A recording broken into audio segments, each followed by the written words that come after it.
فكانوا يعظمون العبادة في رمضان، حتى قال بعضهم: إن تسبيحة لله في رمضان خير من 1000 تسبيحة في غير رمضان. وكانوا يعظمون الوقت في رمضان، فيحرصون على اغتنامه في العبادات والتقرب إلى الله عز وجل، حتى أنهم كانوا يقلون لقياهم للناس حتى لا يضيع الوقت في المباحات.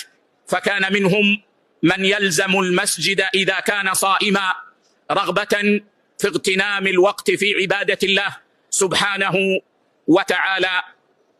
فحقيق بالواحد منا أن يكون الوقت في رمضان أنفس عنده من الذهب والفضة ومن نفائس الأموال، فإن المرحوم من اغتنم شهر رمضان فيما يقربه إلى الله سبحانه وتعالى، وإن المحروم من قعد عن الاجتهاد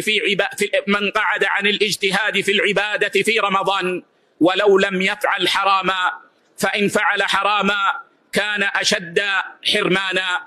فالله الله معاشر المؤمنين، الله الله في أوقات هذا الشهر، فإنما هي أيام معدودات،